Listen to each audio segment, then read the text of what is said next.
हाय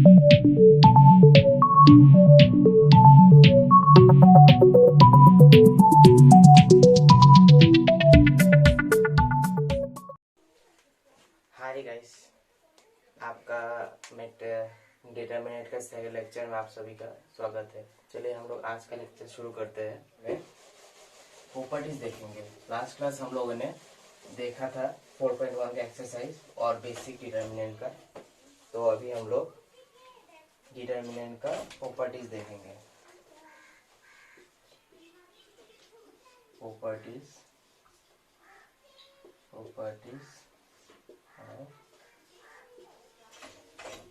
determinants. जैसे हम लोगों ने मैट्रिक्स के लिए देखा था कुछ प्रॉपर्टीज, मैट्रिक्स का प्रॉपर्टी, उसी सिमिलरली हम लोग आज डिटरमिनेंट्स का प्रॉपर्टी देखेंगे। तो चलिए शुरू करते हैं। हम लोग पहला प्रॉपर्टी देखते हैं। Property number one and the value of the determinant remains unchanged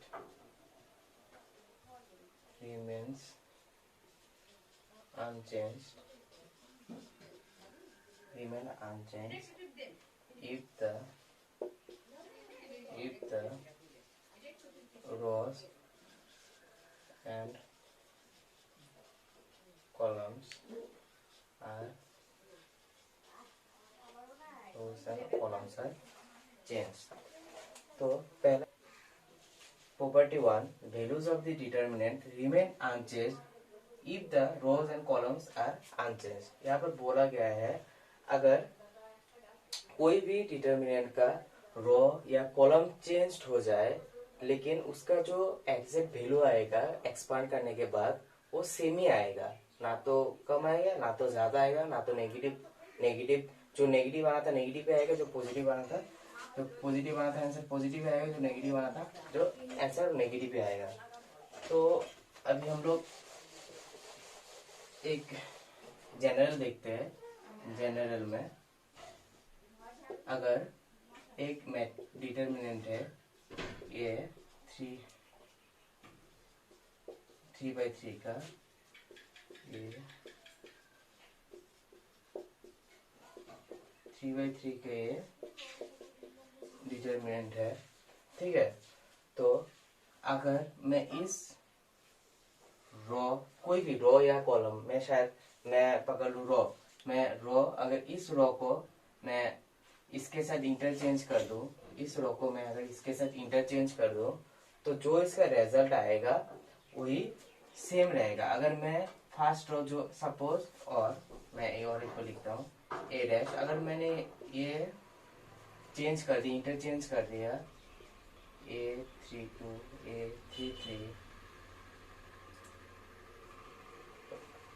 ठीक है, A21 A22 A23 A11 A12 A13, अगर मैं रो और column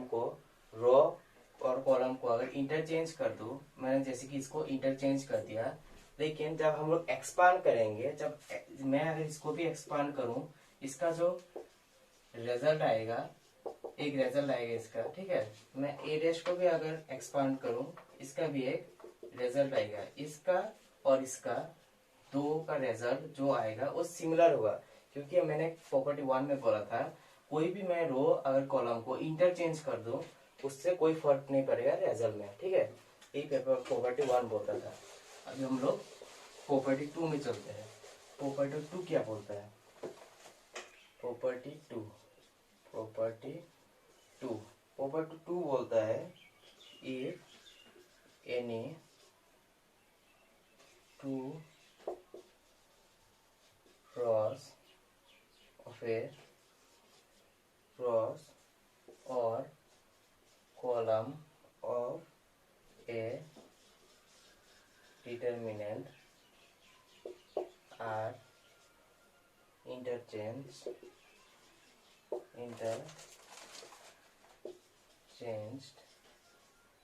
then the sign of the determinant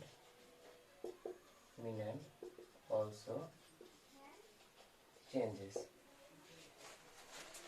यहाँ पर बोला गया है कि प्रॉपर्टी 2 में if any two rows or column of a determinant are changes then the sign of the determinant also changes। अगर कोई एक डिटर्मिनेंट का रो या कॉलम में इंटरचेंज कर दूं, ठीक है, ठीक है, तो उसका जो रिजल्ट है, उसका जो मतलब रिजल्ट आएगा वो चेंज हो जाएगा। अगर पॉजिटिव रहा, नहीं, मैं अगर कोई रो और कॉलम को चेंज कर दूं, कोई एक रो से रो को चेंज कर दिया, एक कॉलम को कॉलम में चेंज कर दिया, तो उसका जो वैल्यू आता है वो चेंज, वैल्यू मतलब जो इंटरचेंज होने के बाद जो नेगेटिव पॉजिटिव का फॉर्मेट आता है वो चेंज हो जाता है। सपोज एक डिटर्मिनेंट है a equals to a11 a12 a13 a31 a21 a22 a23 a31 a32 a33। तो पहले हम लोग इंटरचेंजिंग, मैं अगर इंटरचेंजिंग, पहले मैं कॉलम दिखा देता हूँ, इंटरचेंजिंग कॉलम, ठीक है। सपोज मैं इस कॉलम और ए वाला कॉलम को मैं इंटरचेंज कर दूंगा, तो क्या होगा, a12 a22 a32 a11 a21 a31 a13 a23 a33।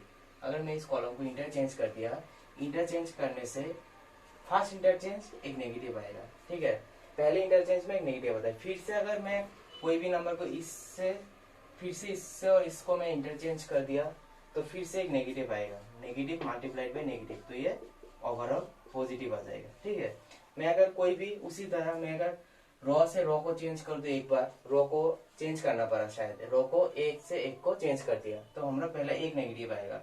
उसके बाद कोई फिर से मुझे और एक बार मुझे चेंज करना पड़ा, इंटरचेंज अगर मैं करता रहा, जितना बार इंटरचेंज करूंगा उतना बार मेरा नेगेटिव क्रिएट होगा। नेगेटिव क्रिएट होने के बाद जो सपोज नेगेटिव आ गया, मैंने एक बार ही इंटरचेंज किया तो एक बार नेगेटिव आएगा, मैं सेकंड बार अगर इंटरचेंज किया दूसरा बार होकर फाइनल क्लास में आ जाएगा, ठीक है। ऐसे करते हम लोग जितना बार इंटरचेंज करेंगे उतना बार हम लोगों को नेगेटिव साइन का एडिंग करना पड़ेगा, ठीक है। तो ये प्रॉपर्टी 2 में बोला गया था। अभी हम लोग डिटरमिनेंट का प्रॉपर्टी 3 देखते हैं। Property 3, if any two rows or column of a determinant are identical,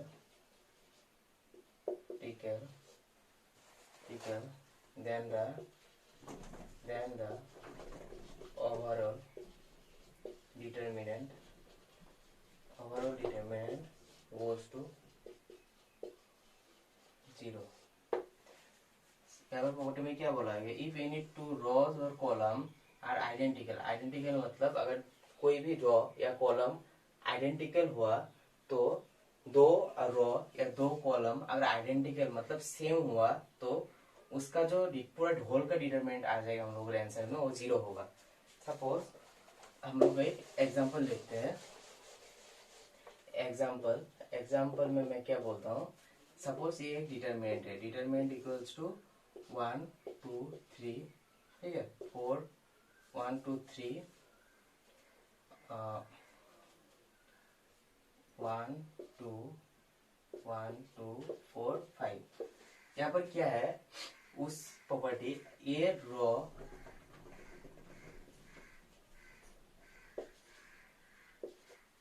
देखिए क्या है हम लोगों के पास, ये जो है ये रो एंड ये रो, मैंने कुछ प्रॉपर्टी में बोला था अगर कोई रो या कोई कॉलम आइडेंटिकल मतलब दो रो या दो कॉलम अगर सेम रहा, जैसे कि यहाँ पर है फर्स्ट रो में क्या था हम लोग का, रो 1 में था 1 2 3, और सेकंड रो में भी हम लोगों का 1 2 3।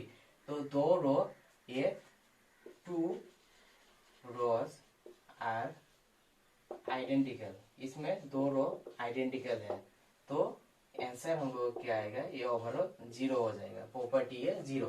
और कोई भी अगर यहाँ पे और एग्जांपल ले लेते हैं हम लोग, एग्जांपल अगर 1 4 5 1 4 5 2 2 5, ठीक है। अभी यहाँ पर क्या है, ये एक डिटर्मिनेंट है, ये दिया हुआ है। तो अभी क्या है, हम लोग देख सकते हैं कि अगर ये कॉलम और ये कॉलम हम लोग का सेम है, तो ये प्रॉपर्टी का अंदर आता है, जो प्रॉपर्टी 3 है। प्रॉपर्टी 3 में क्या बोला गया था, कोई भी रो या कोई भी कॉलम अगर आइडेंटिकल हो तो हम लोग इसका ओवरऑल वैल्यू क्या आएगा, हम लोग का 0। प्रॉपर्टी 3 हम लोग को यही सिखाता है, ठीक है। अभी हम लोग प्रॉपर्टी 4 में चलते हैं। प्रॉपर्टी 4 बोलता है, if each element of a row or a column of a determinant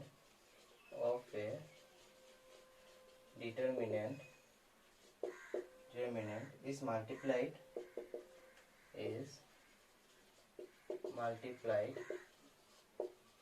by a constant, suppose k, then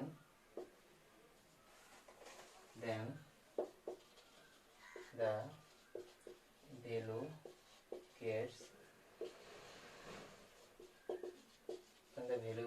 multiplied by k।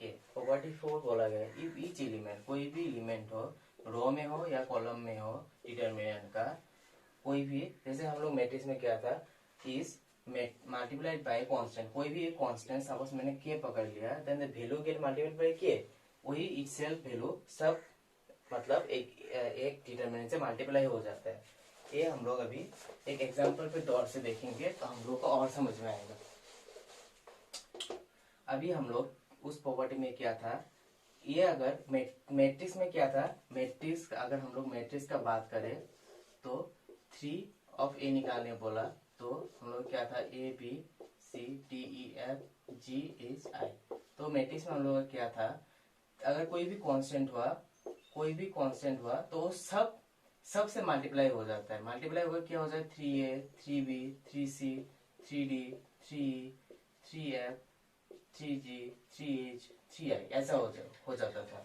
अभी लेकिन जब हम लोग डिटरमिनेंट में करते हैं, इसका कोई भी अगर कांस्टेंट किसी भी डिटरमिनेंट से मल्टीप्लाई हुआ तो ये कांस्टेंट कोई एक कॉलम से, रो से मल्टीप्लाई हो सकता है या कोई कॉलम से मल्टीप्लाई हो सकता है, ठीक है। हम लोग ऐसा नहीं कर सकते कि कोई ये कांस्टेंट को सब से मल्टीप्लाई कर दे, ये सिर्फ मैट्रिक्स में होता था। मैट्रिक्स और डिटरमिनेंट में यही फर्क है मल्टीप्लिकेशन में, कि ये अगर कोई कांस्टेंट हुआ तो मैं सपोज मैं कॉलम से मल्टीप्लाई, कोई भी कॉलम, कोई भी रो, अगर मैंने फर्स्ट रो चुना तो फर्स्ट रो से के ए के बी के सी होगा।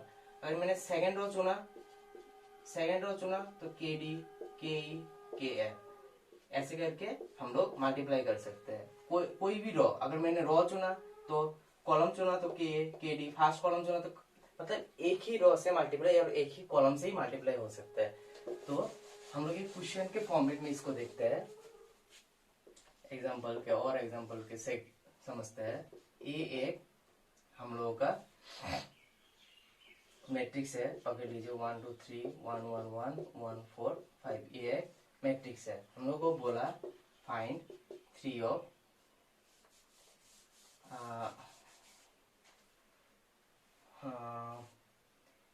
ऐसे ही मैं इसको एज ए क्वेश्चन मतलब सिर्फ आप लोगों को समझाने के लिए प्रॉपर्टी क्या है बोल रहा था, ठीक है।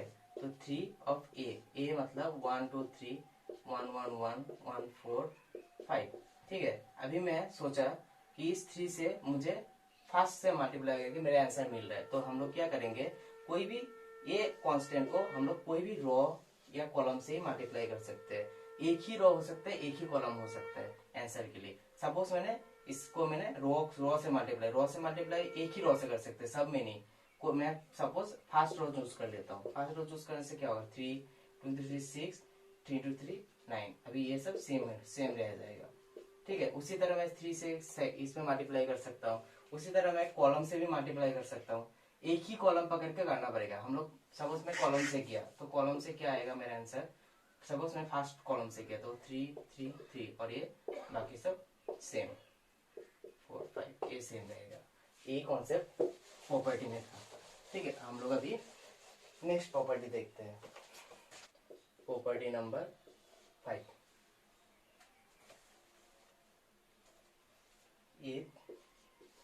if some or more elements of a row or column of a determinant are expressed as the sum of the determinant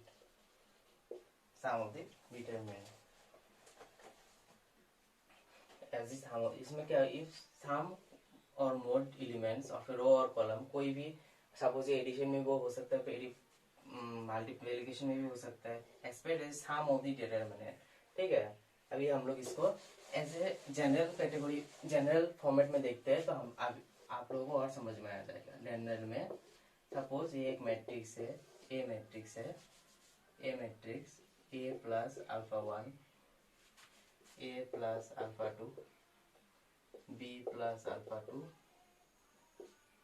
के डी एफ जी सी के, ठीक है। अगर ऐसा टाइप का मैट्रिक्स आया, कोई एडिशन फॉर्म में है, ठीक है, तो हम लोग इसको, उसमें क्या, कोई भी अगर मैट्रिक्स है तो हम लोग एज ए सम हम लोग उसको सेपरेट कर सकते हैं, ठीक है। कैसे सेपरेट करने के, ए को इससे एक बार ले लेंगे, ए के जी, उसके बाद फिर से ए प्लस को सेपरेट कर देंगे एज ए सम, हम लोग सम से सेपरेट कर सकते हैं इसको, ए डी सी, उसके बाद इससे इसको फिर से बी एफ के, ये हो गया।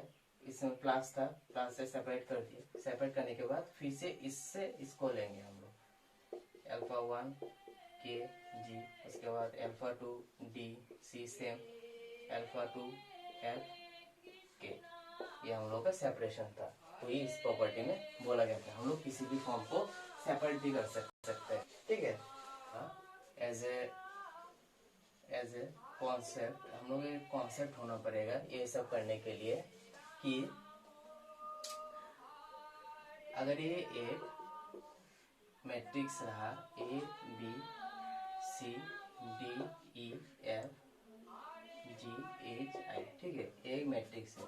ये हम लोग का क्या है, रो 1, हम लोग क्या है रो 2, ये हम लोग क्या है R3, और ये हम लोगों का क्या है C1, ये हम लोग का क्या है C2, ये हम लोग का क्या है C3। आप लोगों को समझ में आ गया। हम लोग कोई भी अगर क्वेश्चन ऐसा टाइप का आप लोगों को क्वेश्चन आएगा कि राइट हैंड साइड को प्रूव करना है, ये ऐसा टाइप का डिटरमिनेंट होगा, डिटरमिनेंट को तोड़ मरोड़ के या कैसे भी करके उस फॉर्म में आपको आंसर शो करना होगा, लास्ट में इवेलुएट करना पड़ेगा, ठीक है। हम लोग कॉन्सेप्ट क्या है, हम लोग किसी भी रो को रो से ही माइनस कर सकते हैं, माइनस करना चाहे माइनस कर सकते हैं, लेकिन रो को हम लोग रो से ही ले सकते हैं और कॉलम को हम लोग कॉलम से ही ले सकते हैं, ठीक है। रो को रो से ही ले सकते हैं, रो को रो से ही ले सकते हैं और कॉलम को कॉलम से ही माइनस कर सकते हैं, प्लस कर सकते हैं। जैसे कि मैं करूं, कोई भी रो को या कॉलम को हम लोग को चेंज करना हुआ, हम लोग चेंज कर सकते हैं। अगर सपोज मैं बोलूं मुझे रो 1 को चेंज करने से मेरा राइट हैंड साइड के एक एलिमेंट मिल रहा है, तो हम लोग क्या करेंगे, रो 1 हम लोग कैसे लिखते हैं, रो 1 को चेंज करने से हम लोग क्या होगा, रो 1 और रो 2 को प्लस करने से हम लोग का मिल रहा है R1 प्लस R2 ऐसे करके। लेकिन हम लोग ऐसा नहीं लिख सकते हैं कि रो 1, अगर हम लोग देख रहे हैं रो 1 प्लस कर रहा हूँ, उसके साथ साथ C1 को भी प्लस कर रहा हूँ, ये हम लोग एकदम गलत कॉन्सेप्ट है। रो 1 को रो से रो को रो से ही प्लस कर सकते हैं, कॉलम को कॉलम से मल्टीप्लाई प्लस, लेकिन रो से रो को ही होना पड़ेगा और कॉलम को कॉलम से ही जाना पड़ेगा। अगर मैंने यहाँ पर किया कि रो 1 चेंज टू रो 1, हम लोग का ये जो रो 1 है, हम लोग ये जो रो 1 है, रो 1 हम लोग क्या चेंज करेंगे इसको, रो 1 प्लस रो 2, मतलब रो 1 प्लस रो 2। रो 1 में फर्स्ट एलिमेंट से फर्स्ट एलिमेंट को लेंगे, फर्स्ट मतलब रो 1 को चेंज करना है टोटली, तो रो 1 प्लस रो 2, ये जो एलिमेंट है रो 1, ये रो 1 का फर्स्ट एलिमेंट है, ये रो 2 का फर्स्ट एलिमेंट है। तो हम लोग रो 1 प्लस रो 2 कर रहे हैं, तो फर्स्ट रो को चेंज करना है, ए प्लस डी हो जाएगा। उसके बाद फिर से रो 1 प्लस रो 2, तो बी और ई है ये सेकंड एलिमेंट में, तो बी प्लस ई। यहाँ पर जैसे कंडीशन है कि हम लोग को रो 1 और रो 2 को प्लस करना है, रो 1 को चेंज करके रो 1 को चेंज करना है, इसलिए हम लोग रो 1 को चेंज कर रहे हैं। तो क्या होगा इसमें सी प्लस एफ, और बाकी जो है D E F G H आई सेम रह जाएगा। ये हम लोग का एक कॉन्सेप्ट था। उसके बाद हम लोग अगर सोचे तो कॉलम 1 को भी चेंज कर सकते हैं, कॉलम 2 को आप जिस हिसाब से आपका आंसर निकालना होगा उसी हिसाब से आप लोग चेंज करते रहेंगे उसको। और हम लोग जब क्वेश्चंस करेंगे इसको उसके ऊपर, तभी हम लोग को और ज्यादा डिटेली ये चेंजिंग का कॉन्सेप्ट समझ में आएगा। ये इंटरचेंजिंग का कॉन्सेप्ट बहुत इंपॉर्टेंट होता है हम लोग के क्वेश्चन सॉल्व करने के लिए। ठीक है, तो चलिए आज के लिए इतना ही, थैंक यू।